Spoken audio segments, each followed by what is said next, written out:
Hi, I'm Mike. And I'm Joe. And you're listening to How Many Fingers Am I Holding Up, the podcast. And this week, we're reviewing Atomic Blonde. Yeah, a lady spy. Yeah, right. What's next? A lady doctor? Huh? Women's right to vote? Huh? A women's right to own land? I don't know. Huh?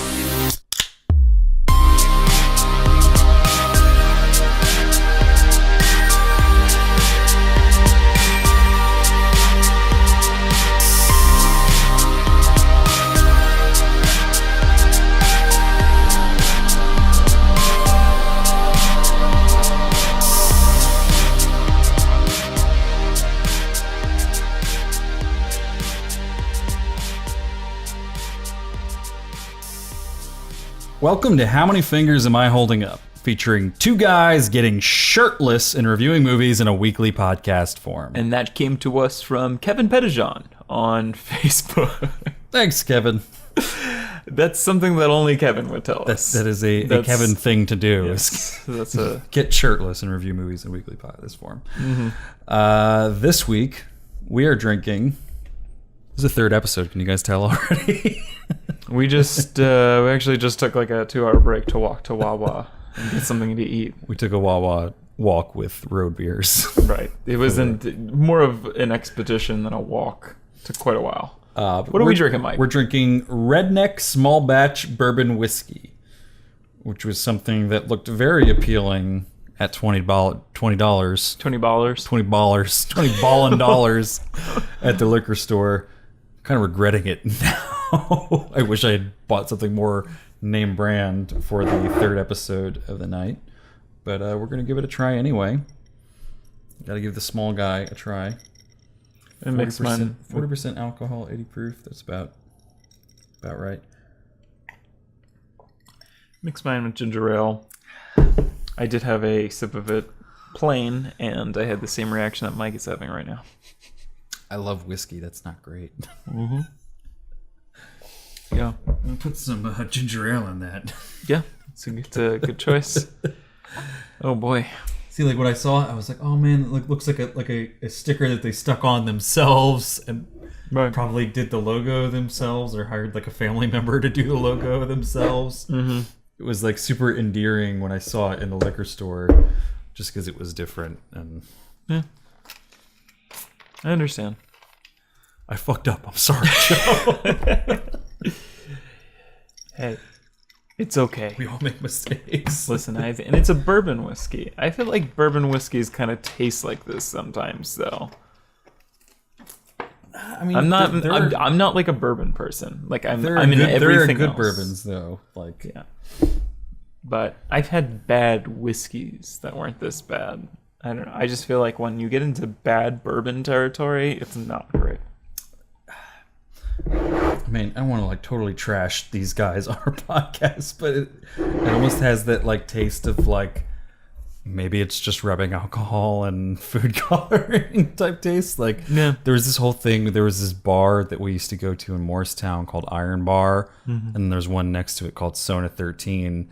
And then a bunch of bars on that strip in Morristown got busted for doing just that, filling up bottles with rubbing alcohol and putting like food coloring and then putting like a little bit of whiskey in there to give the taste of it. Oh. And then using those for like the well drinks and like house drinks and stuff like that. And they got busted for that and like had to pay this huge fine. Wait, so it was one bar on the street or was all of it? It was a bunch. Well, it was a huge, like they found out that some bars were doing it and they did this whole thing where like a bunch of like TGIF Fridays or TGI Fridays got busted for doing that. But it was this huge thing where like probably like 20 to 30 bars or restaurants in the New Jersey area got busted for it. And a bunch of them were bars that like I used to go to. Wow. And like after I heard about that, I was like, now that I think about that, like there were definitely some like whiskey drinks that I ordered from there that kind of tastes like that, just like rubbing alcohol with like a little bit of a whiskey taste to it. Is that safe? No, that's why it was a big deal that they got. I mean, it's not even. I mean, there could be a. I don't know. It's like I don't know if it's dangerous, but you shouldn't just be drinking rubbing alcohol. Jesus. I mean, I don't think anyone. I don't think anyone like got hurt from it. I think the whole reason it started is like someone probably who knew their fucking whiskey or bourbon like ordered something straight and was like, that's not what I should be tasting right now. Right. And then they did this whole sting operation where people kept going, like work not for the FBI, but they were working for some sort of organization, right? The FDA or some food organization or whatever, and they would go and order these drinks like undercover, like with the intention of like they would take like small samples of them and take them back to the lab, and be like, oh, this is what it actually is, right? That we're drinking. Or somebody crazy. Who came in eventually, they were like a rubbing alcohol connoisseur, and they were like, this isn't whiskey. I know this one. This tastes too good. This is delicious. What brand is this? Is this Costco? This isn't is this the dollar signature. Yeah. Rubbing this alcohol? Isn't dollar store. This is Johnson and Johnson. Yeah, but this should be whiskey. I'm sorry. Sometimes those stores, they just rebottle like the brand name was. Mm-hmm. I know a Weiss rubbing alcohol when I taste it. Oh boy. Anyway, Joe, you want to read that IMDb description? I would love to. An undercover MI6 agent is sent to Berlin during the Cold War to investigate the murder of a fellow agent and recover a missing list of double agents. A lot of agents in that. Yeah. An undercover MI6 agent is sent to Berlin during the Cold War to investigate the murder of a fellow agent and recover a missing list of double agents. It's a lot of agents. It's disrespectful is what it is. I mean, this is mostly just agents in this movie, too. It's not really like a whole lot of civilians or henchmen or anything. Everybody else is nameless. It's just kind of spy versus spy versus spy versus spy versus spy. Like, it's just very, yeah. But The Atomic Blonde, is it, or no, it's just Atomic Blonde, is based on The Coldest City, a 2012 graphic novel by Anthony Johnston and Sam Hart. But it was directed by David Leitch, or Leach, whatever you prefer. It's his solo directorial debut. He previously directed John Wick with Chad Stahelski. They were co-directors, although only Chad was credited, apparently. And he also... Chad! I think they're... Did you erase my name before we... Put that in the credits, you fucking Chad. You know I directed half of that. Gotcha, Chad. I think he's been like a... It was a prank, bro.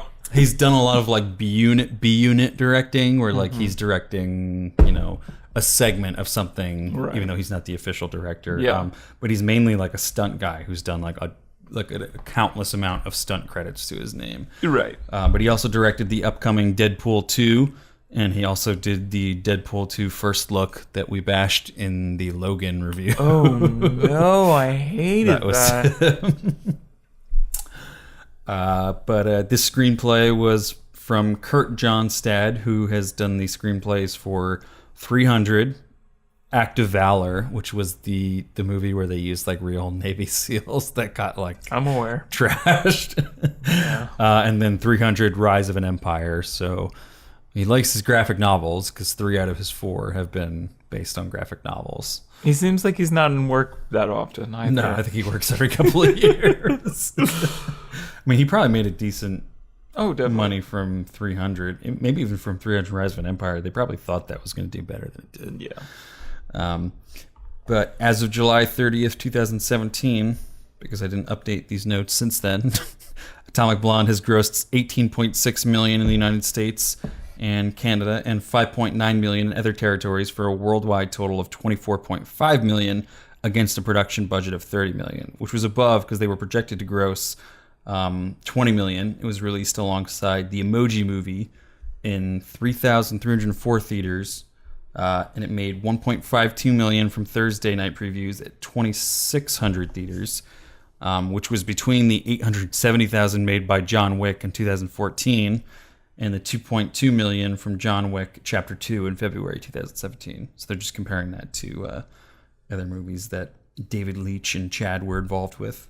Right.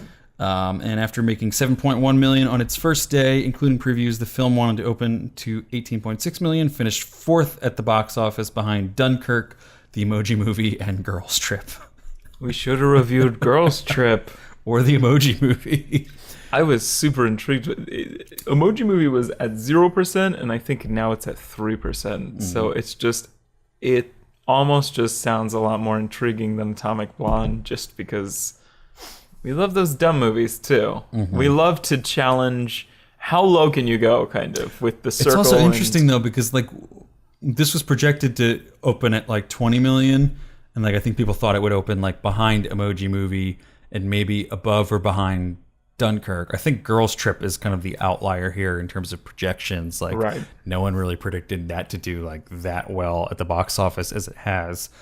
The Girls Trip, was that its second week out? I think, yeah. I don't think that was even its premiere weekend. I think that was its second weekend. Okay. Wow. Girls Week killing it. Girls Trip. Girls Trip. Girls Week. It was just an entire good score on Rotten Tomatoes too. It's like 93 or 89 or something like that. See, I wouldn't even mind reviewing. I didn't even know it was a thing until it opened and did well at the box office. I feel like I saw a bunch of trailers for it every time I went to the movie theaters. I don't think I saw any for him. I saw trailers for this all the fucking time, and that's maybe that's targeted just for my area, I guess.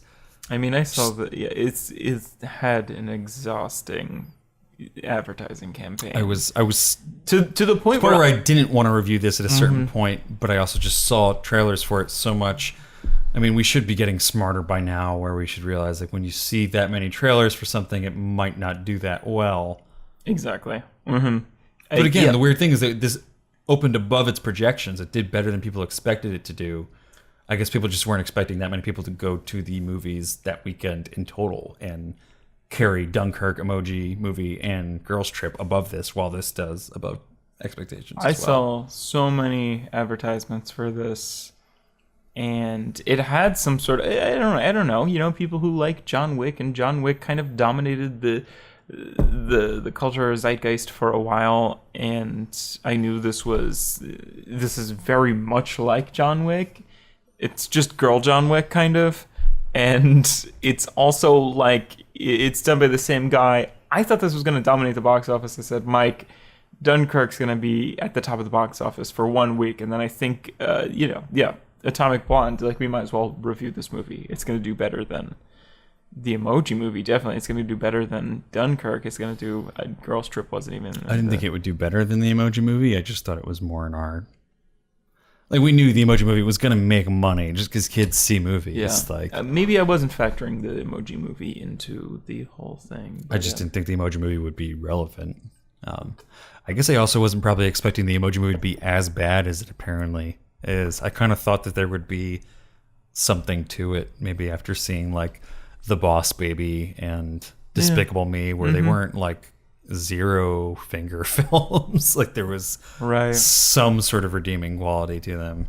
I guess if any of them was going to be a zero finger film, it would be the Emoji Movie. I would have thought it would have been like The Boss Baby. I don't know.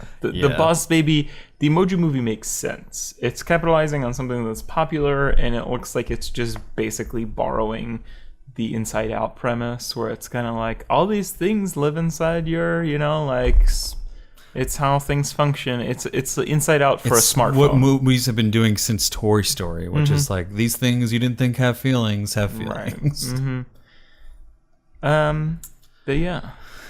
But Atomic Blonde, the movie, stars Charlize Theron, James McAvoy, John Goodman, Till Schweiger, Eddie Marsan, Sophia Botella, Toby Jones, Bill Skarsgård, Sam Hargrave, James Faulkner, and Roland Moeller.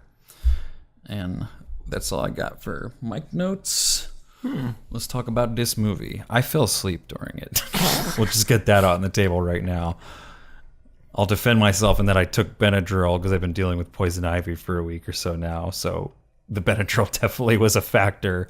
And the fact that it's a pretty dark visually movie. Like, there's just a lot of darkly lit scenes throughout it where you're just kind of getting like a little bit of like a neon highlight on someone's face, but the scene is pretty dark. So my body was just kind of like, I'm tired. It looks dark in here. I'm going to go to sleep. It's still kind of a boring movie at times. I also don't feel like I missed a whole lot in the middle, and I never slept for more than like 30 seconds. It would be like I would nod off, wake up, be like, I have to pay attention because we're reviewing this. No, I watched you go through the same thing during Jungle Book. Yes. You were never really asleep for that long. You'd kind of be like, yeah. Okay. It's the worst feeling when you're like, I just want to sleep, but I know I have to pay attention to give a critique of this at some point. Right. It's not a movie that you can pause either. Yeah. Like, I don't know. That's, yeah. Yeah, or like if you're watching something at home, you're just like, all right, I'll finish this episode tomorrow when I'm not falling asleep. Right. Or you can wake back up and be like, oh, okay, I know where I left off, kind of. Yeah. Well, that's good. I don't know whether Y'all sleeping on me, huh? Not a good snooze.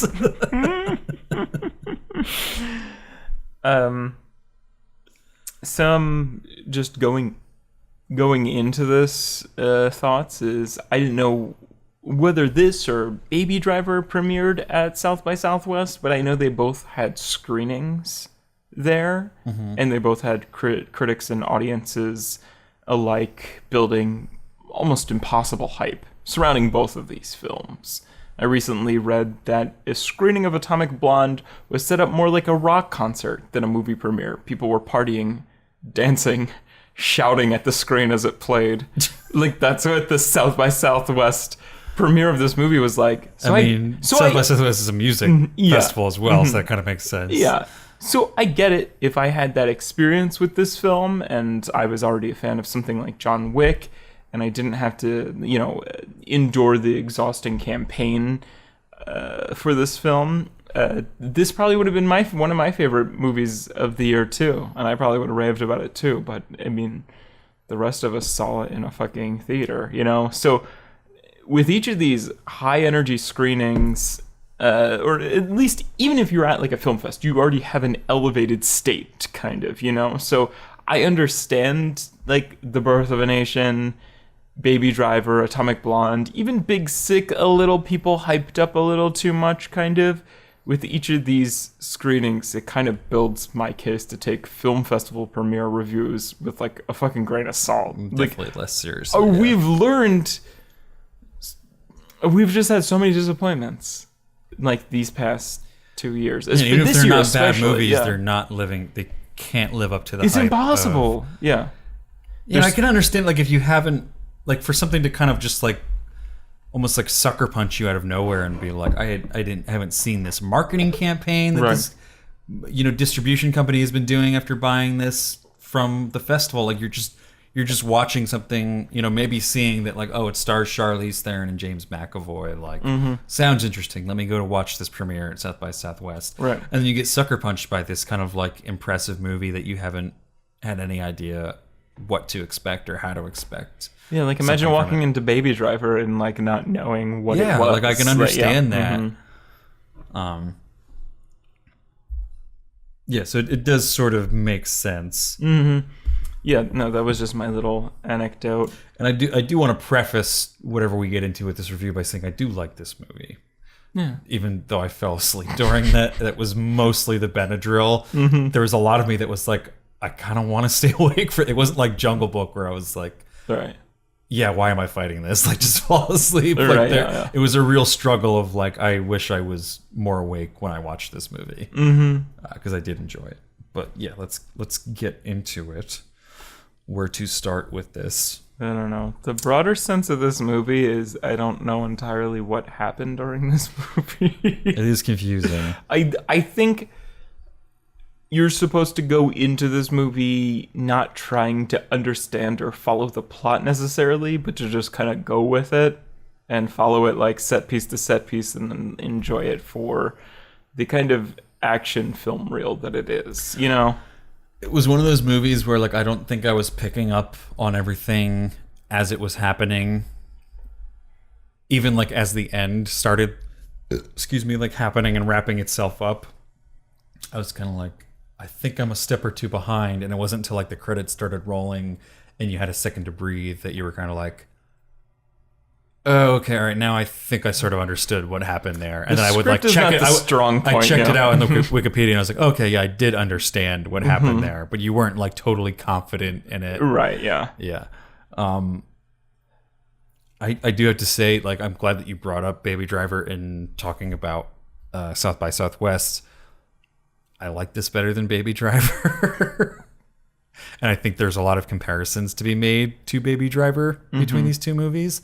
Like, I think this gave me some of the things that I was expecting from Baby Driver in terms of like a banging soundtrack that's bumping during action scenes to kind of like get your heart racing, but also get you into it and just like feeling it and vibing with it. Mm-hmm. Like, this was like the action movie that I wanted Baby Driver to be, but it didn't have maybe the heart and the comedy that Baby Driver had. Whereas Baby Driver had those two, but did not have the action that it needed from this movie. With this film, I really did enjoy like the 80s kind of music, but I feel like they kind of abandoned that at some point. There's like a lot of completely silent fights, like near like the middle-ish end, which I was like, I think did the editor not like take everything I say about this review with a grain of salt because I don't know which parts I was sleeping for. Oh no, yeah, no. But I think there's the one fight in the middle that's silent because it's that really long extended. Oh no, yeah, I love take that fight. That's my faking a favorite. take. Yeah. So I can see how you could think that maybe it wasn't like they abandoned the soundtrack. It was because they made that stylistic choice to have that Right. one very realistic fight in the middle that has no soundtrack. But I think they do bring the soundtrack back in the end. Oh no, definitely. By I the think end, even, it's returned. Yeah. Yeah. There's just a kind of a huge chunk because it's like a 10-minute long scene. Right. Just that one fight in the middle where there's no soundtrack whatsoever. Yeah. I also feel like there was definitely an entire plot line of this film that was made in post-production.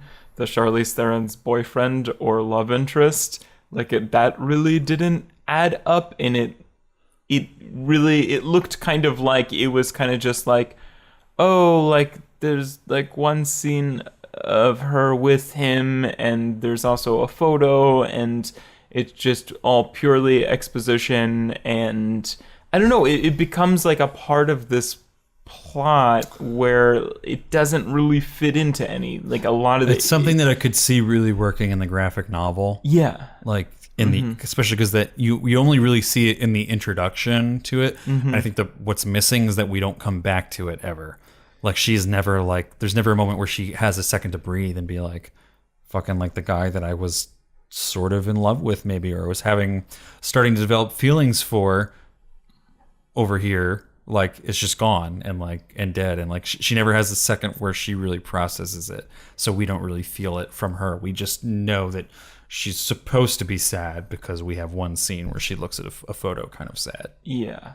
And again, by the end, when they like kind of twist you, it's kind of like, well, why would she doesn't look sad or beaten down anymore. It's kind of like, how did that affect the plot besides kind of just being a motivation at first? It's like a false motivation, but it wasn't real. It was something that we were seeing as viewers, and it wasn't anything that she was trying to throw other people off with. It was just, it existed to throw us off, but then she was pretending like, oh, he's somebody I would say hi to, I guess, like she was trying to throw them off the opposite way. And like by the end, she's like, I know it the whole time, kind of. Like, like the end's like a very kind of like, another day's work done, kind of. It was like very like, and I was like, it's a very different tone from the beginning of the movie. Yeah, it would have been better, like even with, and we'll try to go about this without spoiling the end and as far as possible, but even with some of the twists that happen in the end, it would have been nice to just have like one more scene later in the script of her, just some kind of like pause and reflection of like allow me to be sad as a character about this thing that I was sad in the beginning for. Like was it not enough of a motivation just to be like, this is my job and I'm sent in to go do this, instead of just like, again, it feels like very last minute where they're like, I don't know. I think we should put some sort of like love interest in this or something. Like it doesn't seem like this is a strong enough story to be carried by itself. Let's put a Definitely. bookmark in this because I don't know how to talk about this without spoiling it. I think I have a excuse for them, not a justification. Right. I see why they did it. Yeah. But I don't forgive it necessarily. Mm-hmm. But let's see what else we could talk about without spoiling the movie too early into this. Yeah, I mean, we can talk about the soundtrack, I think, maybe, because I think that's the thing that sticks out in the beginning the most is like this really bumping, like, it's like this soundtrack of like 80s music, because I mean, I don't know how much we explained in the IMDb description, but it's taking place in 1989 as the Berlin Wall is about to fall in East Germany, or the division between East and West Germany. So it's got like this 80s music, but it's all like modern remixes or modern covers of 80s music. So like we're never just getting like, you know, an 80s song. I think we do at one point, but yeah, mostly some of them are. But yeah, there's it's a like fair some amount. really bumping like club, or like it never goes as far as like dubstep covers, but like EDM covers of 80s music that like it just has a really nice like singular tone to it. I thought, like, again, it was one of my complaints with Baby Driver, where I was just kind of like, the soundtrack's all over the place. Right. I never feel like I can really like bump to like a song, whereas this one had a lot of like scenes that were built around, here's this cool song that we have that we can sort of edit the scene to. And I know they edited to the music in Baby Driver, but I don't think they then edited the music to the scene that they edited the scene to, if that makes sense. Like they weren't really bumping the music after they had cut the scene to it. Yeah. It was also, I don't know. It also felt like it had such a weird feeling to it the entire time. It kind of felt like a film that was made like 20 years from now, looking back on like the 1980s culture. Like a lot of music cues were like a little bit like chronologically like incorrect at times, and a lot of people were like, I don't know, the way that they talked about the Berlin Wall sometimes, like people were talking about it like as if it had already fell sometimes, and like that it hadn't fell yet, or it was just like bizarre. It was just kind of like, it felt like I don't know. It felt like a distant like decade. Too obvious something written now as opposed to being written when the Berlin Wall fell. Right, yeah. I don't know if I picked up on that, but again, I was asleep for the middle half of this movie. There is, however, like this very inherent charm whenever like Charlize Theron and James McAvoy are on the screen together. I really loved like those two.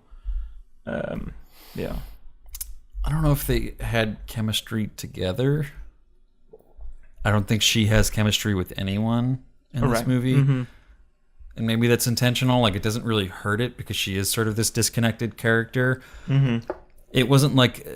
Right. Because I do think, like, you said you think that it's like a female John Wick. I think it's more of like female James Bond is what I got from this. Like, obviously the connections are a little closer in terms of like MI6, secret agent. But I think they are trying to push us in that direction too, because like she's got like a specific drink that she orders, like Stoli on the rocks, which is like every single time, and they push that into our face like 5 or 6 times. Like that's what she orders every time, Stoli on the rocks. Like James Bond would order, vodka martini, shaken, not stirred or whatever. Right. That's what he orders, right? And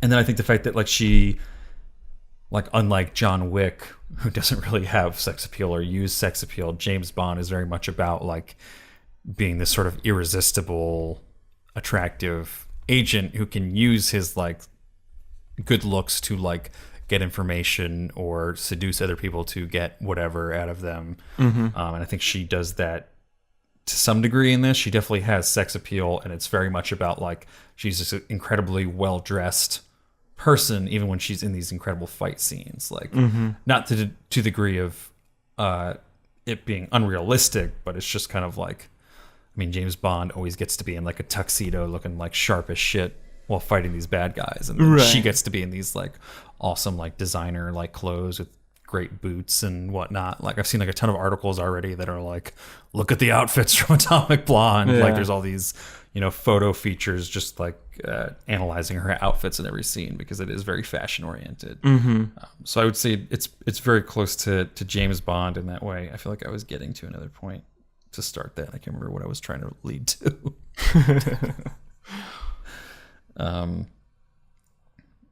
Oh yeah, I think I was talking about just how she doesn't really have like a chemistry with a lot of the other characters.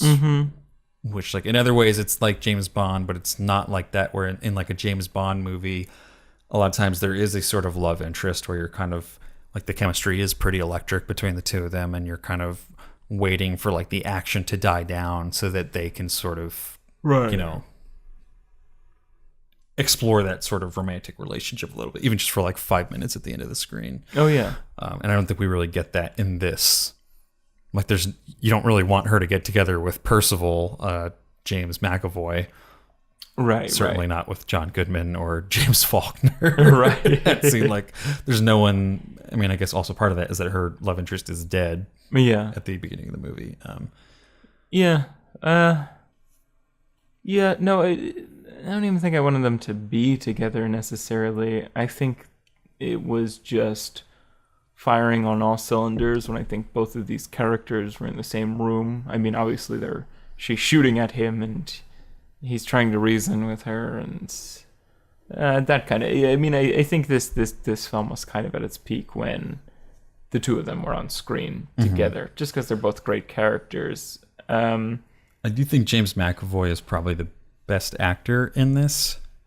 I don't know if you agree. I think no one else is really given a whole lot.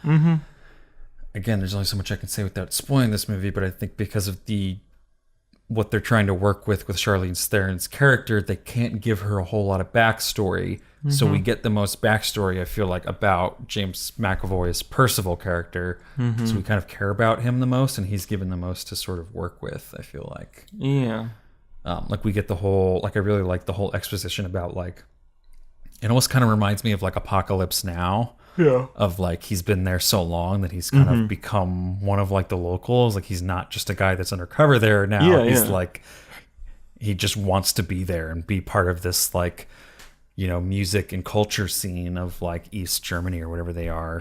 East or West Germany. I can't remember which side of the wall they're on at that point. Which was kind of like an interesting place of culture at that time. Oh, definitely, yeah.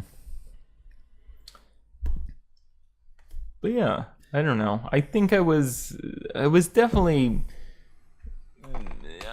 I probably didn't like this film as much as you did, but I was still kind of pulled in from the beginning, less from the, still in my opinion, pretty nonsensical plot, and more by the visuals of kind of like Shirley's like beaten body in the beginning.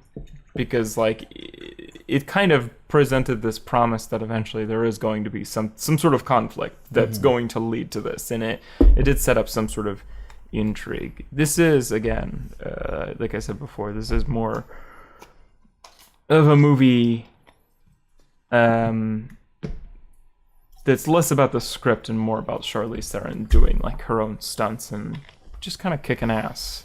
And it's very.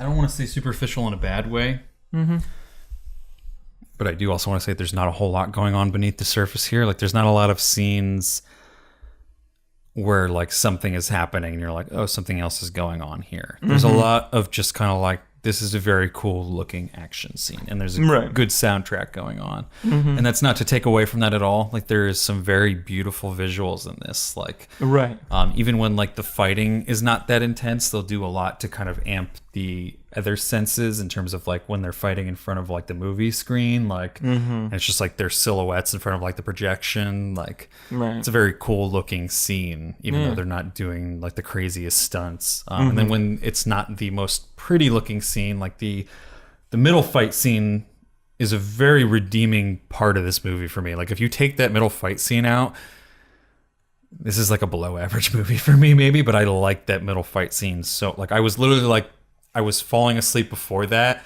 And then that started happening, and I was like, okay, all right, I'm up now. Like, I'm paying attention. Like, I'm really invested now. Like, it's almost like, I feel like it's almost a better single take scene than like the Children of Men shot.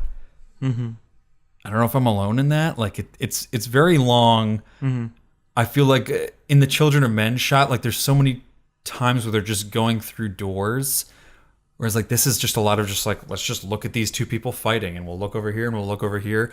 It's a lot harder to mask the cuts, I think, in this type of shot that they're doing. Right. And I feel like it's more effective in this, where in like Children of Men, it was just kind of like, how long can we like make this shot go in kind of like a pretentious way? Right. Where I think it almost worked more in this, where it was like, what is it actually like when two people are fighting and trying to kill each other, and like people don't die that easily? Like, it is like a struggle to like kill someone that you're equally matched with. And like, that's kind of what this whole scene is. It's just like, they keep fucking hurting each other, and then they still just keep getting up and fighting. And it's like, it takes a really long time to kill another human being. Oh yeah, definitely. It was a just hand-to-hand combat. It was definitely my favorite scene in the movie. It's definitely a fight about how you can't fight forever kind of thing. There's only so many chairs you can break over somebody's back before they are really winded and kind of breaking down. Yeah, but it builds suspense through realism, which I liked. It was definitely a breath of fresh air in this genre, but of course they go the completely other way in this film, which I also enjoy because it's kind of a callback to like 1980s action movies where like henchmen are getting stabbed or run over, but then all of a sudden they like pop back up on like the hood of the car, kind of like, it's kind of like, oh my god, like, are they immortal? Yeah. I think I was wrapped up in just the cinematography of like that still being a single take, or creating the illusion of a single take. I'm curious to hear. I know it's not a single take once they get into the car. I just don't know how they fucking did it. Right. Like I'm sure there's a cut when they get into the car, but then they look at Charlize, they look forward, they look at him, they turn around. Like, it was kind of the thing we had in like the Power Rangers movie, right? That we were a little wowed by, where it was like the 360 in the car. And I guess because I never watched the behind the scenes for the Power, I don't know how they did it in this movie. Yeah. Because it's the type of thing where it's almost like having a camera go in front of a mirror and not seeing the camera, and you're like, right. It's like a magician, like being like, oh, there's no strings above this thing that I'm doing. Like, it's, you can do that if you hide where the camera is, but in this, where like the camera can't fit in a car that small, and especially can't do 360s in a car that way after walking from like a single take shot. Like, it was very well spliced together wherever the cuts were in that, to the point where like I was looking for them and couldn't see them. Right, yeah. Again, also waking up from a Benadryl nap. Yeah. But like, I think I was still pretty conscious at that point, and I was like almost like jaw agape, like watching that, where I was like, right. I am very curious to see how they did this. Yeah. I don't know if I was the only one that felt that way about that. Yeah, I kind of was. I mean, it sounds more interesting hearing you talk about it than actually watching it. But. Well, because it's like they do the whole single take fight scene, and they really drag it out. Like, I know there are cuts in that fight scene at some point that we just weren't looking for. Like, probably someone walks in front of the camera, or I'm sure at some point they walk through a doorway and do a cut there.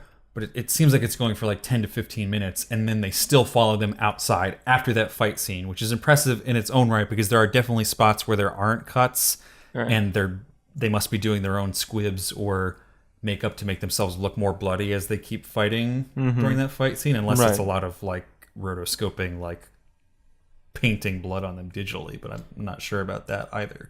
Right. But it's like really, really long, and then they go outside still imitating or trying to display a single take, and they go into the car, and the camera somehow just like I didn't even notice it when it went in, but it was just without cutting, the camera's in the car with them, follows them in, and it just keeps looking around doing this like 360.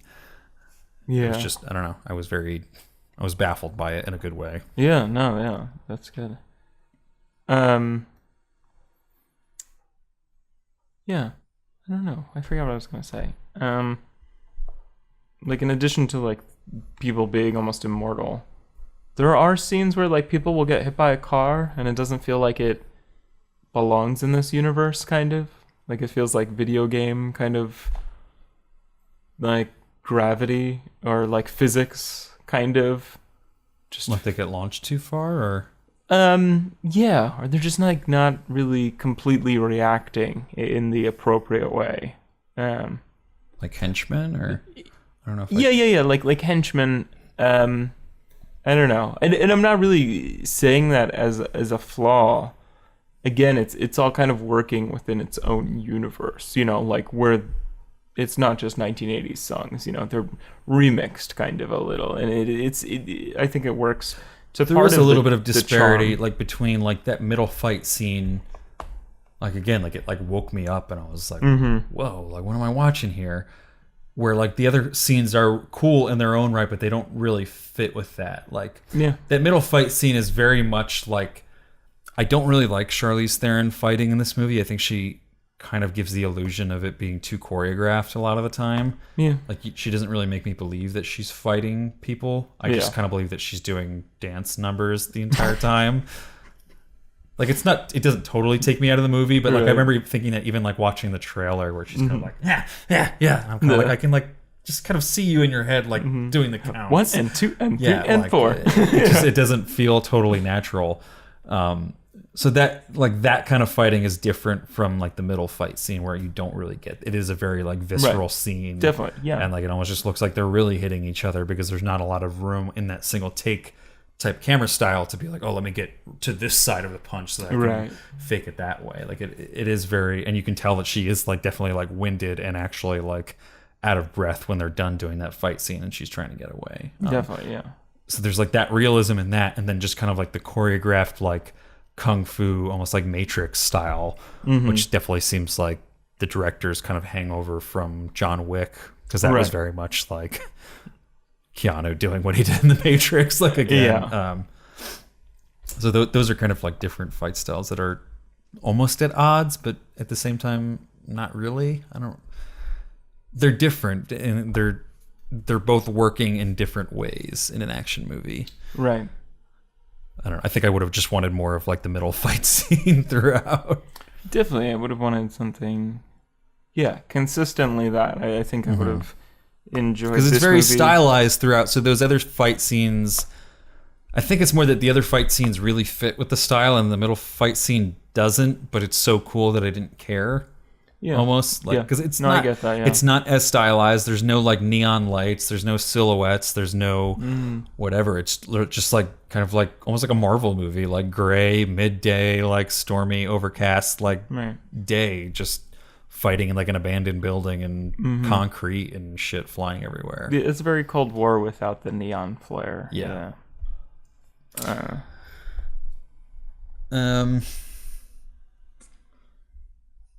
I wasn't like crazy about all the sort of narrative sort of exposition scenes with like the like CIA MI6 interviewing Charlize Theron. The Social Network framing. Yeah, it was just kind of like, okay, I don't know. It was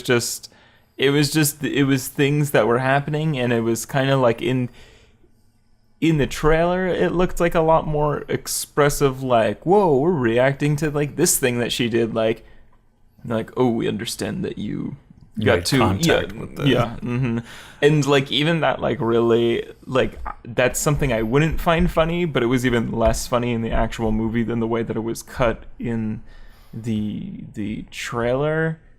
A lot of the scenes had way more impact in the trailer. Like the one that I noticed the most is like when she like intentionally crashes the car. They kind of like an extended.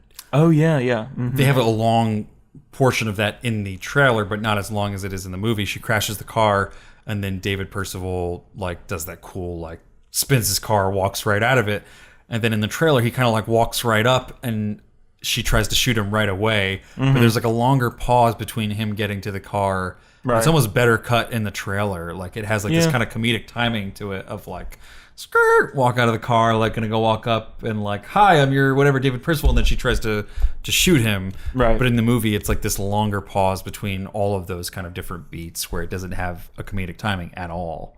Right. It loses like a lot of the punch in the actual movie. Yeah.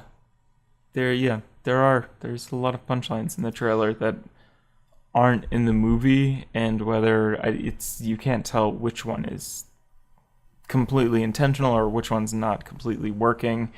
And again, it is hard to. I remember I was talking with our friend Dan Martin, and I feel like I was really trashing this movie, and I feel bad. And he's like, "Why can't you just judge the movie by its own like merits?"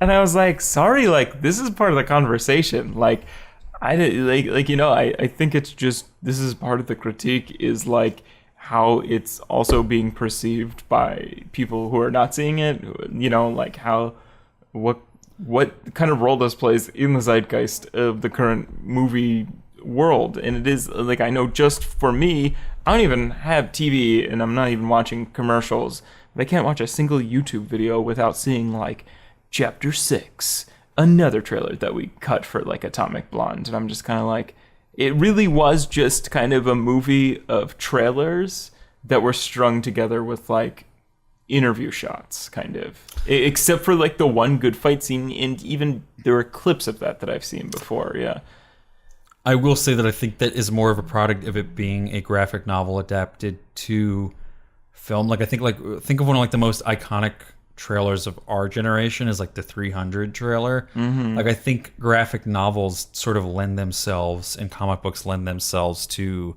that sort of like it's very much like punchline, like when you're pulling something directly from a graphic novel, not like making like an Iron Man movie, like something pulling it directly from the comic book and adapting it. Mm-hmm.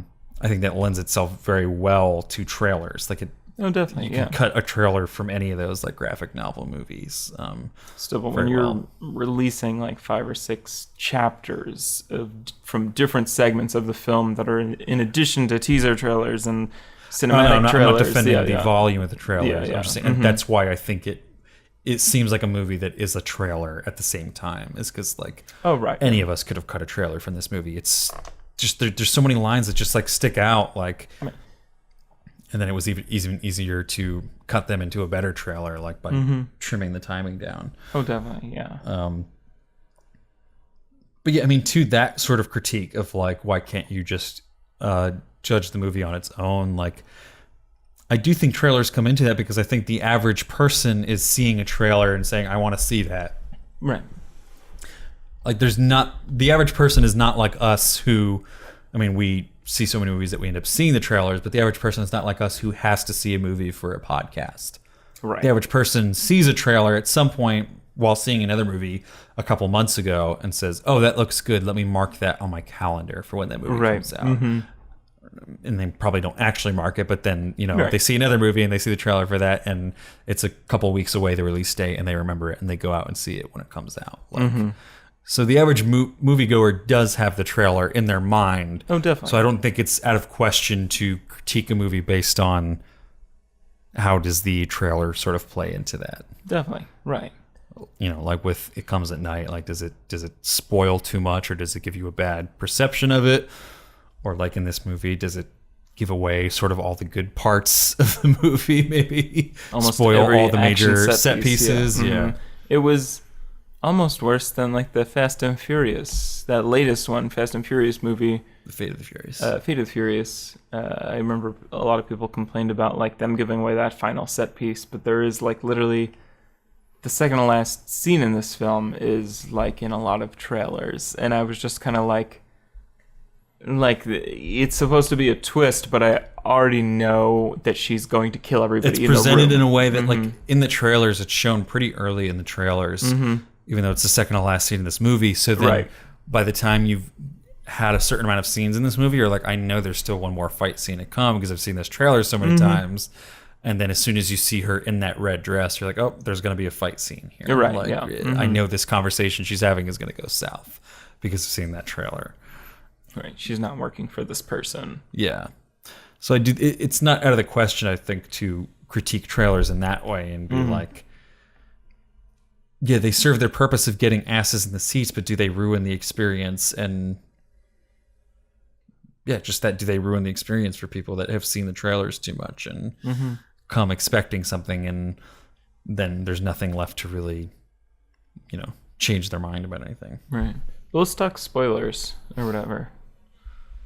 Just because I was about to say, yeah. I mean, what was that? I mean, that once, that's like second to last scene, I guess that's the Russian or whatever guy that Bremovich or something, yeah. That all of a sudden you're like, oh, maybe she was working for them the whole time, and she is sort of this. She ends up being like a triple agent. Yeah. See, I mean, we did just spoil it, but hard spoiler alert now because we'll talk in detail about it. Okay. But I don't mind that sort of twist itself, but I feel like they throw so many twists like one after another that you don't even have time to like catch up. Like they have like Percival tries to shoot Spyglass. Yeah. The guy who has the list, which again, there's not a whole lot that's super original in this movie. Like the whole like spy list thing, like that's Mission Impossible. We did that in Mission Impossible with the knock list, and like that's why it's so important. And also, while I'm talking about that to critique it itself, like they don't really make us feel the importance of like, oh, we need to get this list back. Like we understand that's the mission, but I don't really feel that any of these characters really care about getting that list back. Whereas in like Mission Impossible, it's like, if we don't get that list back, like we're all dead. Like we're all our covers are going to be blown. Like every agent, like in whatever, will be fucked up. Yeah, that's true. And we don't really get like an emotional connection to the list from this movie at all, which is something that I think it's sorely missing. But so Percival, early in the film, it's expressed that there's this list called The List, creatively, and it lists all of the agents that are active in the Soviet Union, and thus, because of that, there's one that they know is also an agent for MI6, so it will reveal who is a double agent for MI6 and the Soviet Union. Right. So then at one point, there's this guy Spyglass. He's the one who has memorized this list, and he delivered it to Percival, but he also memorized it. And then Percival promised that he would get him safely across the border from East Germany to West Germany. So what's-her-face, Charlize Theron, is transporting him on the day of this like protest to kind of like sneak through the crowd, and then Percival from somewhere else in the crowd fires a shot at Spyglass to like kill him.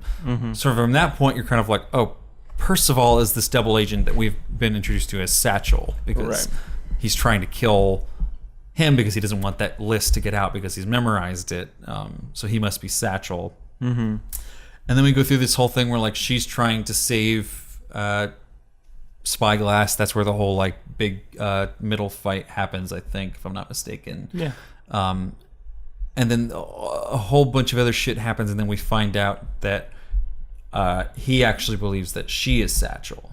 So like he's trying to essentially burn his safe house and get out of whatever, because he wants to go back to MI6 and tell them like, oh, like I found out like what a bad person. He literally says the line of like, you've been a very naughty girl or like a bad girl, and that's kind of the line that's like, oh, like you are Satchel, and I was actually trying to shoot you. I think that's what we're supposed to assume, is that he was trying to shoot her because she's standing right next to Spyglass in that scene. Right. But like, so that all starts kind of happening really fast, and then she goes back, or we see her in the present day, and she's kind of following that story of like, oh, she kills Percival. So then we're like, oh, she must be Satchel because she killed this guy who like wasn't that bad, or thought that she was Satchel. And then in the present day, she is telling MI6 that he was Satchel, and that she like splices together a bunch of audio stuff, and it's like, oh yeah, he was definitely Satchel. Right.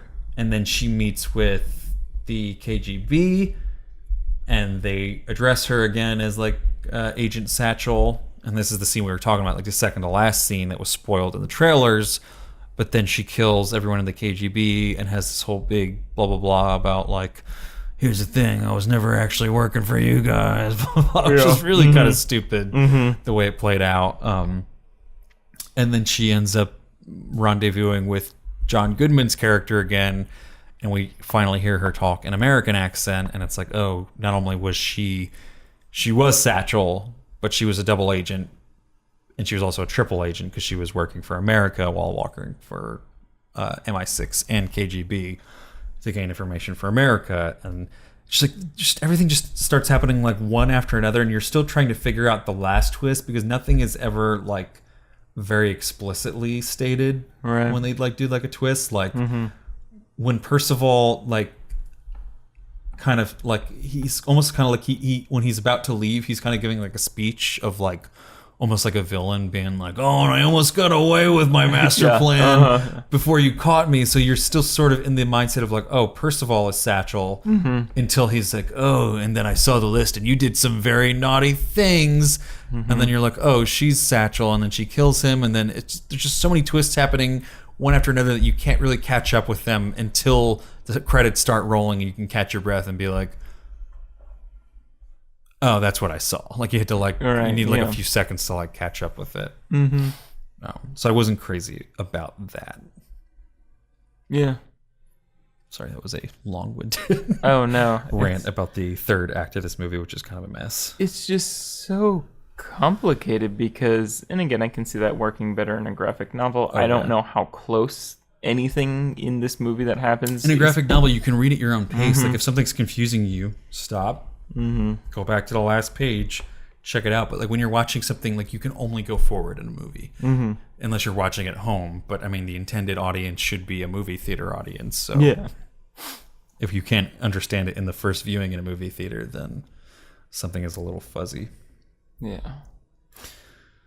And like it does, like it makes, like I said, like it makes sense when the credits start rolling, but it's like you almost don't get to enjoy it while it's happening. Like you're kind of just like, there's so many times in this movie where I was kind of like, I'm very lost, but I'm just going to keep following it because it's going to make sense at some point. Right. And I didn't really get to enjoy a lot while it was happening. Unless it was like the superficial stuff of like, here's a cool fight scene with cool soundtrack bumping underneath. But like all the spy stuff, I don't think I really enjoyed. It was like they were able to have 8 different endings, kind of. And like when they stack them on top of each other, they're like, yeah, it kind of balances itself, you know, like it's kind of like it might fall over, but it like from where I'm standing, it kind of looks like a solid Jenga tower. And I really fucking hated, like I liked in the beginning, like when they're sort of introducing that interview scene that is the through line and the skeleton for this movie. Excuse me. And she's getting introduced to John Goodman's character, and she's like, you know, why the fuck is he here? Blah blah blah. And then she does the whole like cocksucker under her breath, and he's like, excuse me, what did you say? Yeah. And she's like, I didn't say anything. I didn't hear anything. Like I liked that on its own in isolation because it was this kind of like irreverent spy character. Right. It was allowing like a woman to be a bitch, but be a cool kind of bitch, like in the way that we've allowed men to be kind of assholes in a cool way in movies a lot. I thought that was definitely cool and a nice like subversion, but then I hated when they brought it back at the end when like John Goodman's like, cocksucker, huh? And it was just kind of like this like trying to be tongue-in-cheek, but just not a cool throwback at all. Like it was like so long. It was a very long movie, so like it was too long ago at that point, and it wasn't really a funny scene as much as it was just kind of like, oh, that's nice.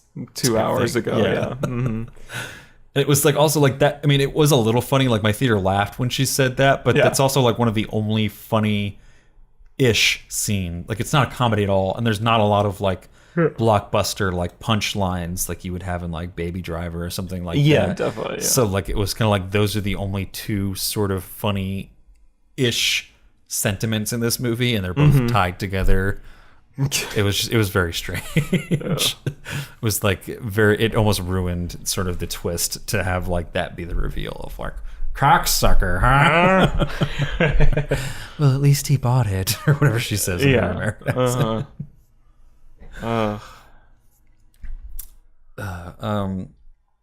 The this was something that like my girlfriend Rowan actually pointed out that bugged me the more that I thought about it after she pointed it out. But the fact that the Sophia Botella character, the French agent, like she just being in the movie was a little unnecessary to begin with. Like it almost kind of felt like, oh, here's this hot thing right now, like, you know, Right. I think we're going to see more stuff from her in the next couple of years. Oh, definitely, yeah. Just because she's this model turned actress now.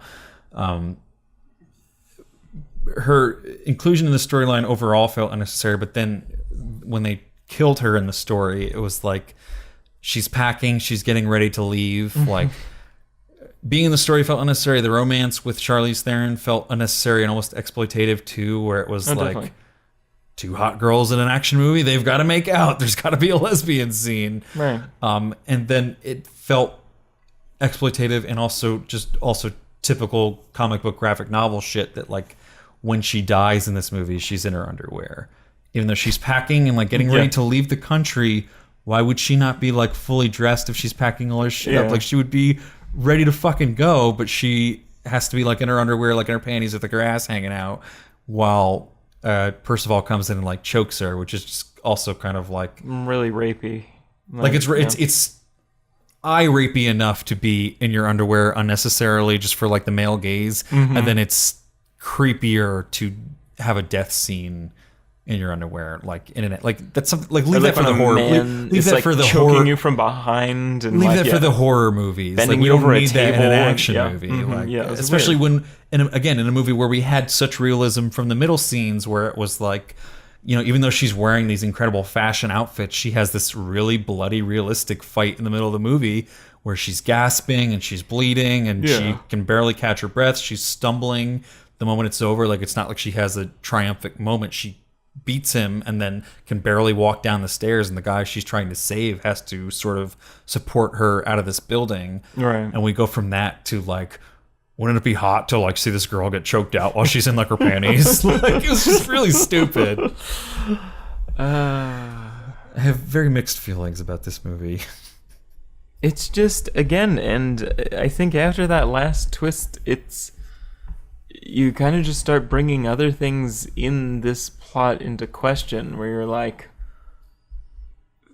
we watched her do all these other things in private in Spy Life, and it was kind of like if she kind of was the master the whole time, like, you know, like if she was this triple agent the whole time and was playing everybody and had intel on everybody, like, wow, how did she struggle so much, kind of, or just like, I don't know.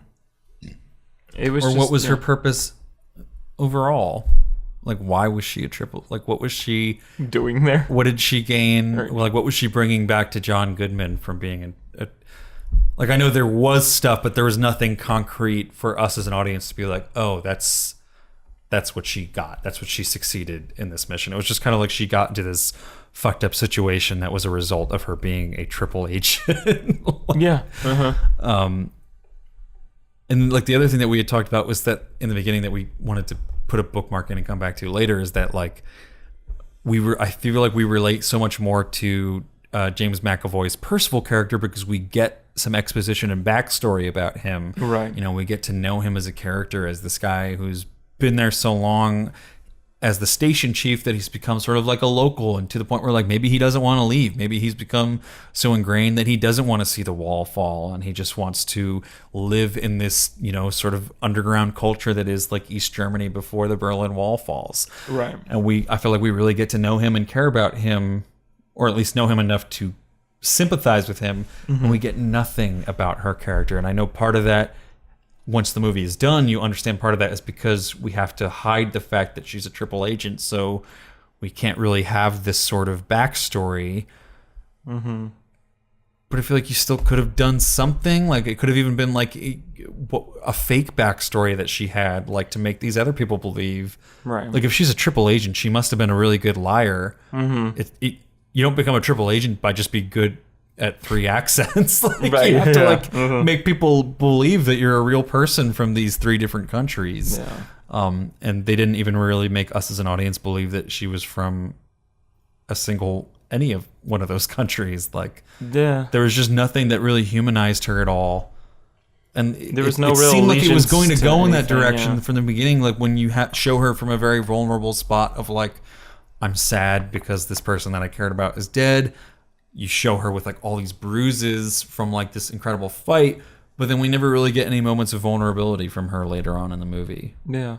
Especially as it gets towards the end, like she just kind of gets colder and colder to the point where I didn't care if she lived or died. I didn't sympathize with her at all. I was just kind of along for the cool visuals and the bumping soundtrack. Yeah, definitely. Yeah. And the kind of cool acting of James McAvoy, because he is very good in this role. Yeah, he is. He's good in everything.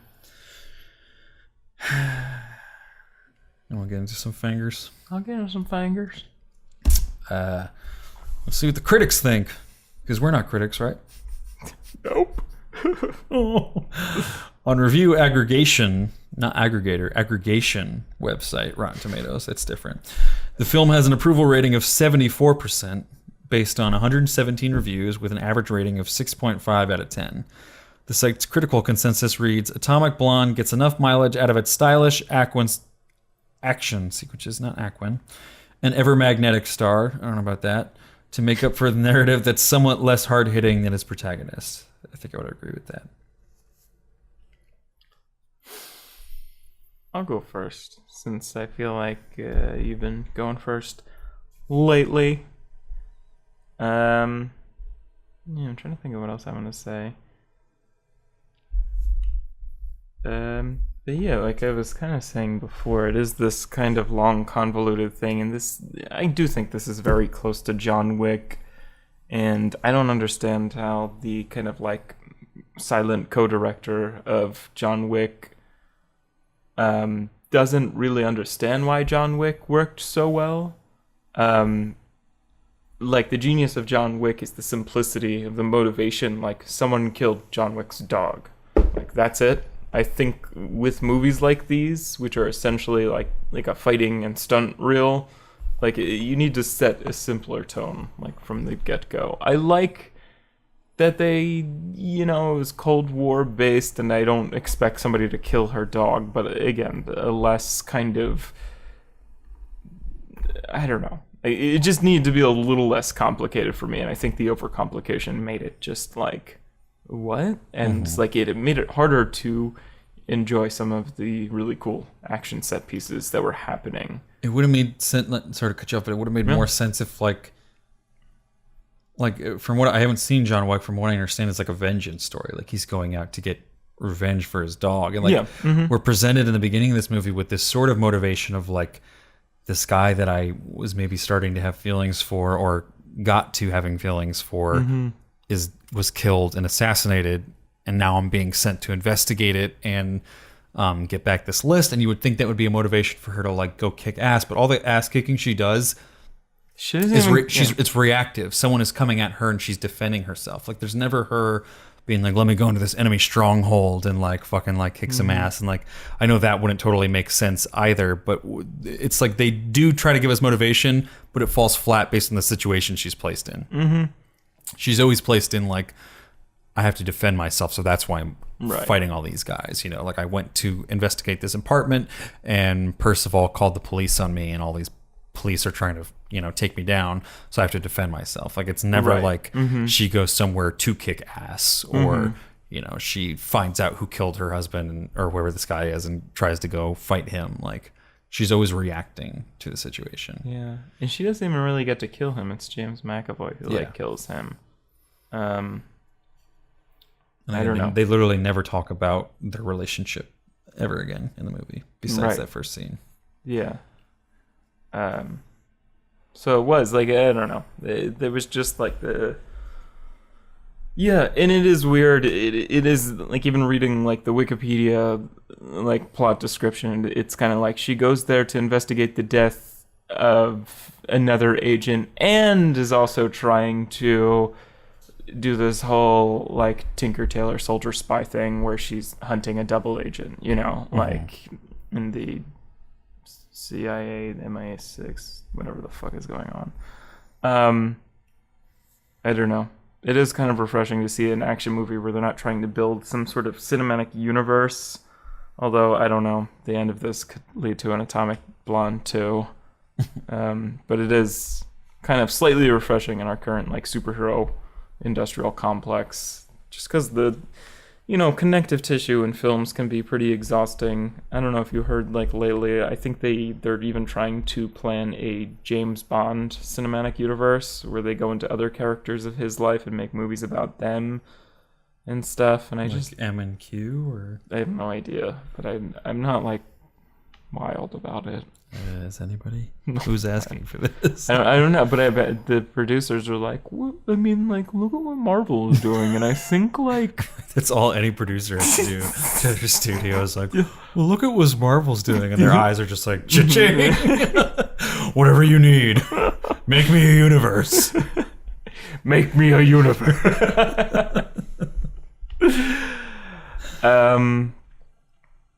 But yeah, this movie kind of reminded me of like a monthly comic book subscription where the further you get into the plot, the more they're just kind of trying to make like corrections and adjustments to fix the plot.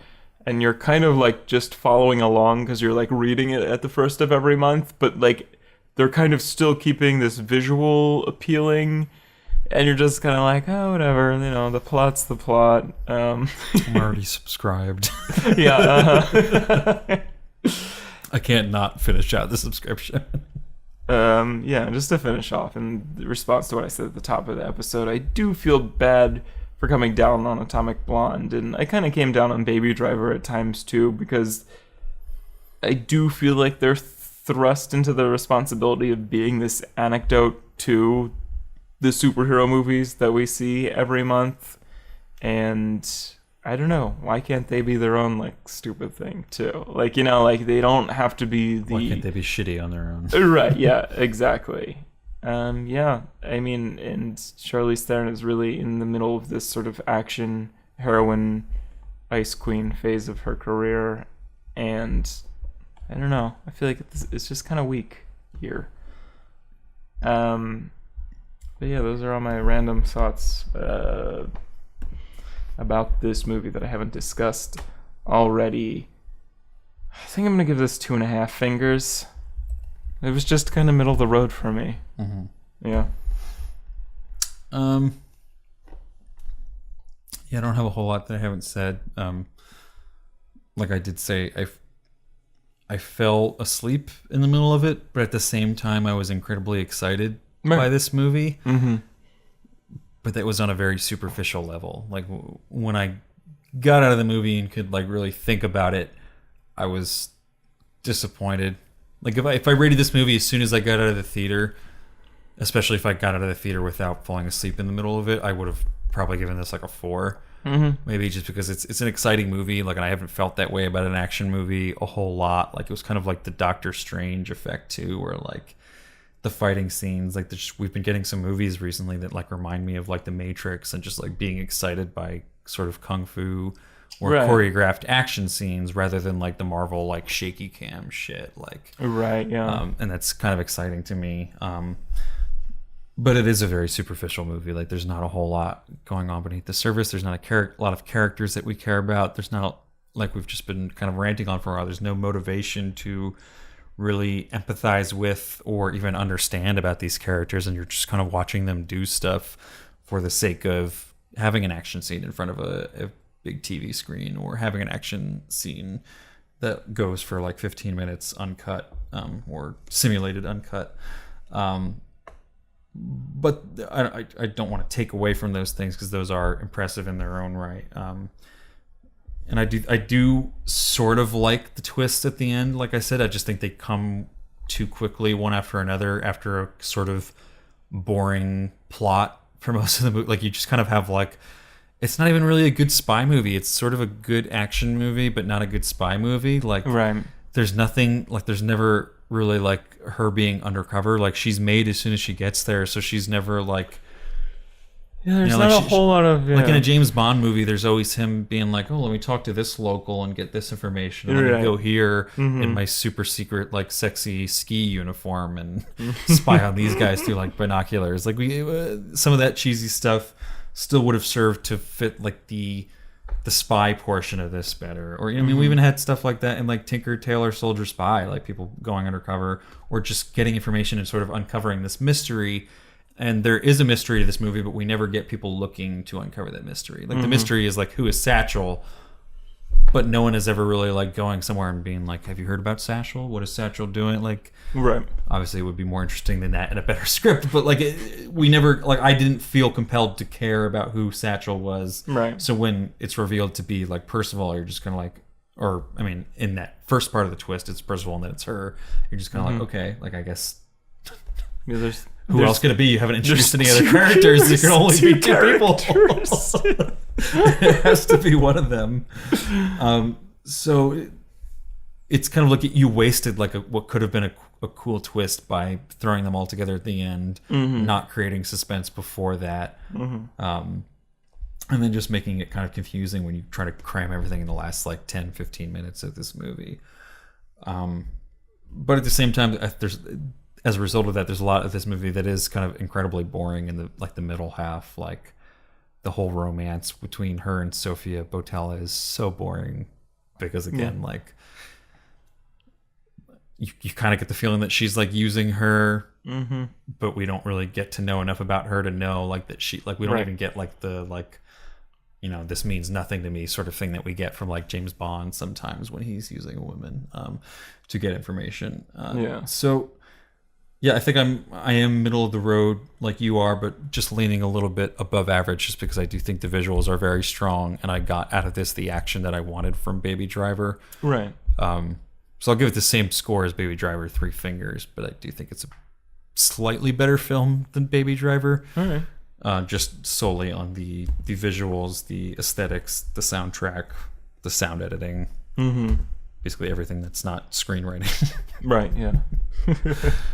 So that'll come to 2.75, rounding down to 2.5 fingers. So I was right. a very average movie of Atomic Blonde. It's very late, so kind of breeze through this. If you agree or disagree, please continue the conversation with us and leave a comment on SoundCloud, YouTube, wherever you're listening to or watching this episode. Oops, did not mean to hit delete. I deleted the whole podcast. It's all gone. Or hit us up on Twitter, Facebook, wherever you're finding out about us. Just get in touch with us. We would love to continue the conversation. Definitely. Discuss with you guys about Atomic Blonde, whether you agree or disagree. And as always, you can find all of our shit at howmanyfingerspodcast.com. I want to be real lazy again and just give that link because it's so goddamn You can late. find the rest of everything elsewhere. howmanyfingerspodcast.com. Check out a review last week of The Big Sick. The week before that, we had a review of Dunkirk featuring Sabri. And half week before that, we had our live podcast episode up. So go check that out. Definitely. That's about it. Yeah. Daddy drunk. Daddy tired. Daddy ready to go to sleep. Same.